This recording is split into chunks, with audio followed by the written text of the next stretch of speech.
Saudações, eu sou o Android. Nesse vídeo eu vou fazer os youtubers polêmicos. Lembrando que a playlist está na descrição, chega de enrolação e vamos lá. Gabs, quando ele fez o vídeo expondo o Burnout Show, aquele cara que reagiu ao Days Destruction, ele cita que o canal reagiu a esse vídeo porque um inscrito pediu, e ele simplesmente soltou essa frase: se é assim, então por que você não vê o meu exposed do RK Play enquanto pula de um prédio? E as pessoas não gostaram dessa frase porque ele estava incitando suicídio e apontaram a hipocrisia, pois ele vive dizendo que mandar alguém se matar nunca é a resposta para nada e não se faz isso em absolutamente nenhum caso. Aí o Gabs falou que não tinha nada a ver, ele não pediu para ele se matar. E essa frase estava no sentido de: se todo mundo pular da ponte, você vai pular também? E é nítido que ele ficou extremamente irritado a um ponto de ameaçar processar judicialmente quem botar palavras na boca dele. A treta do meu desenho favorito com o Ora Cartoon. Resumidamente, o Ora Cartoon acusou a Mia do meu desenho favorito de copiar as subs dela, de que ela era uma hipócrita, mercenária, que sexualizava personagens menores de idade, fazendo clickbait, thumbnails apelativas, e alegava que a thumb de ambos era muito parecida porque eles falavam do mesmo tema, enquanto que a Mia, em seu vídeo de defesa, falou que ele tá tentando agradar uma turma, que ela não agradaria porque tem muito teto de vidro, é muito fácil pisar na bola. Ela chegou a se desculpar pelas thumbs apelativas, mas também diz que ele é hipócrita, porque ele também monetiza o canal dele, ele também faz thumbs fanmade, e que ele era bem mais mercenário que ela, porque não foi raro as ocasiões que ele perdeu noite de sono e saúde mental para conseguir trazer informação de primeira mão. O review de episódio quase que em tempo real do episódio lançado também falou que ele que inflamou toda a treta da acusação de plágio, foi ele que fez isso tudo. Vício nerd. Quando tava na onda do eu quero a dublagem viva, que era meu nome é dublador tal, eu dublo não sei quem, eu quero a dublagem viva, que era um movimento de fãs e dubladores para regulamentar a inteligência artificial e para não substituir os dubladores pela IA. E em seu Twitter, o Vício Nerd postou o seguinte: dublador que está com medo de perder seu lugar pela IA tem que se ferrar mesmo, vai chorar. E aí muita gente se revoltou, dizendo que ele estava satirizando, de que ele não estava vendo a gravidade da situação. E apesar de muita gente apontar que ele estava sendo apenas sarcástico, porque ele é conhecido por ser sarcástico, ele acabou lançando um vídeo esclarecendo tudo, dizendo que o grande lance é que ele não é a favor da IA substituir os dubladores, longe disso, mas ele também não é a favor de simplesmente abandonar a IA, ignorar a existência dela. O término do Felca. Quando o Felca encerrou o relacionamento dele com a Luísa Borsari, muitos fãs, especialmente o feminino, acabou perseguindo ela, dizendo que magoou o Felca, que ela deveria se arrepender e pedir desculpa pra ele. Aí o Felca fez um vídeo dizendo pra não atacar ela, que tinha acabado o relacionamento, não tinha mais nada. Só que depois veio a versão dela dizendo que o término foi causado porque ele foi tóxico e traía ela, e ainda vazou um áudio de que ele queria abrir uma live, mas ele estava bêbado e ela se recusava a abrir pra ele porque ele ia falar muita besteira, o que realmente aconteceu quando a live abriu. E enquanto não abria, ele ficava xingando ela, principalmente puta, e consideraram que ele foi muito tóxico. E depois ele veio se justificar que ele estava bêbado, mas não justificava. Mas isso não afetou ele tanto assim. E essa história de ex-namorada acabou renascendo recentemente, quando o Felca apresentou pela primeira vez o seu show lá no Fantástico, em que o perfil Pombalesa deu uma alfinetada dizendo: imagine você ver o seu ex tóxico e abusivo apresentando um quadro no Fantástico. E isso acabou despertando o perfil Rô Silva, que é a primeira ex-namorada do Felca, que acabou dizendo que ele destruiu o psicológico dela e que ele era abusivo, só que ela acabou sendo duramente criticada porque, primeiro, consideraram que a acusação era falsa, já que ele estava em alta, e julgaram que as imagens que ela tinha disponibilizado junto com ele eram poucas. Também o pessoal passou a criticar ela, porque no post dá a entender que por causa do relacionamento abusivo, ela desenvolveu autismo. Aí falou: autismo não se pega, não é depressão que você desenvolve. Mas aí ela explicava: não, ele não causou autismo, eu só fui diagnosticada tardiamente. E também o pessoal achou muito esquisito, porque ela cita que após terminar o namoro, o Felca foi embora para outra cidade. E só questionaram: hã? Depois do término, você queria que ele permanecesse na cidade? Você queria que ele tivesse responsabilidade afetiva mesmo tendo encerrado tudo? Jane criativa. Só para fechar o assunto do Felca por hoje, teve aquela história da Jane criativa, uma artesã que decidiu fazer uma estátua de biscuit do Felca porque ele se interessou pelo trabalho, só que aconteceu um problema de comunicação porque ele não estava mais usando o Discord e estava fazendo live incessante e ela ficou cerca de um ano tentando se comunicar com ele, mas conseguiu mandar a estatuazinha pela caixa postal dele mesmo não tendo recebido o pagamento.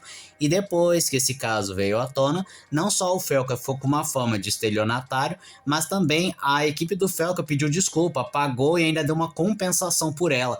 E esse caso serviu bastante para elevar o trabalho da Jane. Karibakiri, tatuadora. Depois de fazer review de maquiagem, ela decidiu se arriscar como tatuadora e ela foi duramente criticada porque consideraram que a tatuagem dela era muito amadora, que ela tinha roubado a arte de uma outra tatuadora e ainda dizia que a arte era dela, mas depois ela explicou que essa arte já estava, entre aspas, em domínio público e outros tatuadores já estavam fazendo ela.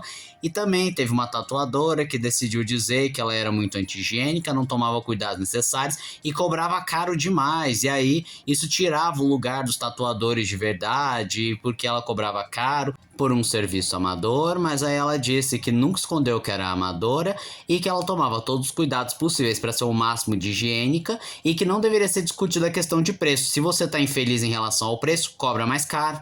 Load e o Príncipe Goku. Certa vez, o Load tinha afirmado que tinha lido um livro que explicava por que os meninos negros adoram o Goku e dizia que é porque existe um certo paralelo com o Goku, porque ele é um príncipe dos Saiyajins que acabou sendo retirado de seu planeta natal, perdendo suas memórias, assim como muitos negros acabaram sendo removidos da África e tiveram que recomeçar com uma nova identidade, e quando ele fica com o cabelo dourado, é uma referência ao ato dos negros pintarem o cabelo de loiro para se sentir poderoso.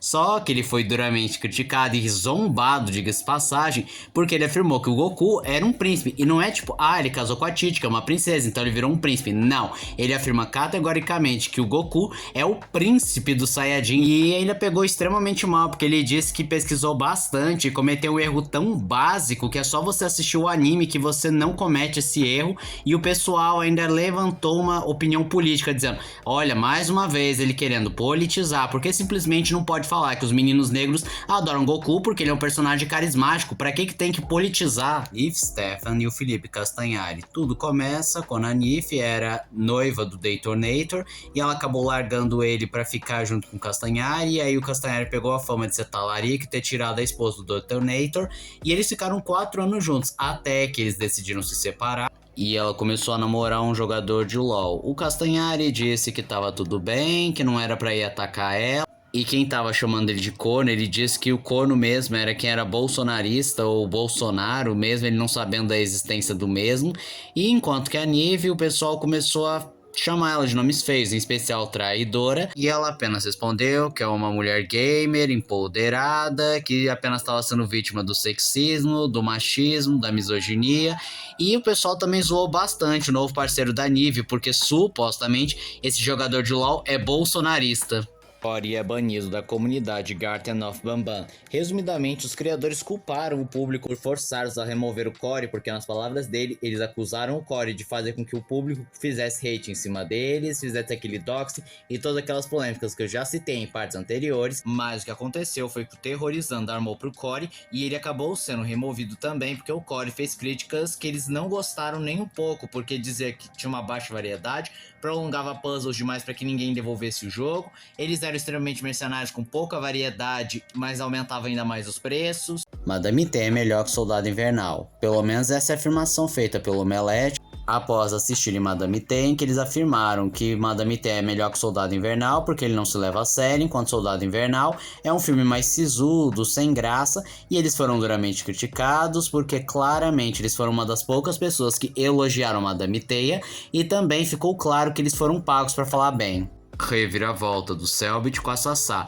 Originalmente, o Cellbit foi acusado pela streamer Sassá de ser abusivo, tóxico, que fez um inferno na vida dela, e ele ficou com esse estigma de macho tóxico até que ela decidiu continuar os ataques e acusou ele de abuso sexual. E para ele foi a gota d'água não permitir ser acusado de determinada coisa. Aí ele diz que ficou em silêncio para não invalidar a voz de uma mulher e falou que na realidade ele que sofria no relacionamento, ela era tóxica e abusiva com ele, em que ela tinha dito que o ex-namorado dela era manipulador e tóxico, ou que ela ficava dando trela para outros jogadores e dizia não é nada, apenas para ele se sentir enciumado, ou que ela forçou ele a ter relações sexuais, mesmo ele sendo assexuado, ou que ela manipulava os eventos para ele parecer tóxico ou agressivo com a mesma.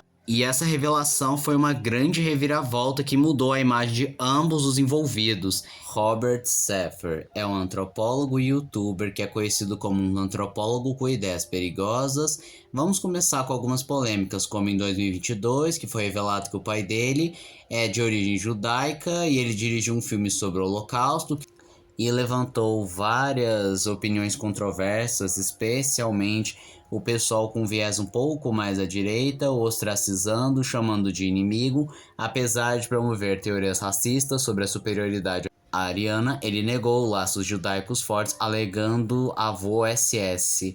Saffer é acusado de antissemitismo, como alega que judeus controlam a mídia, distorcem a verdade sobre Hitler e promovem a grande substituição na Europa. Suas visões negam a teoria do Out of Africa, promovendo arianos como fundadores de civilizações avançadas, ecoando ideias nazistas. Vários textos de seus livros, como Spaced with Amnesia, foram copiados quase palavra por palavra de fontes como Daily Mail, blogs e sites sem aspas e citações adequadas, configurando plágio acadêmico. E também seus vídeos são vistos como pipeline para ideias neonazistas, misturando pseudociência, gigantes, terra oca, com revisionismo histórico sobre a Segunda Guerra Mundial e hierarquias raciais, a um ponto que ele perdeu vários inscritos e conseguiu atrair outros com ideias um tanto tortas. Vera Korotaeva era um canal misterioso do YouTube que era repleto de gravações de câmera de segurança e pessoas sendo gravadas em momentos inoportunos e que claramente não deram permissão para o uso de sua imagem, provavelmente nem sabiam que foram filmadas, e a coisa mais bizarra é que o usuário tem nitidamente problemas mentais e até mesmo tem um certo grau de sadismo, tanto pelas suas descrições bizarras e depreciativas, como também seus títulos perturbadores. E muita gente teoriza que ele é um fugitivo de um hospital psiquiátrico, sendo evidenciado não só pelos seus claros problemas mentais e graus de sadismo, como também existe um número que aparece em um dos vídeos, que é um número que bate perfeitamente com uma instituição psiquiátrica. E esse foi o vídeo de hoje. Se você gostou do vídeo, se inscreva no canal, compartilhe o vídeo, comente, dê seu like. Também não esqueçam de ativar as notificações, chave de like, caso gostem dos meus vídeos. Então eu sou o Androidigo, tchau.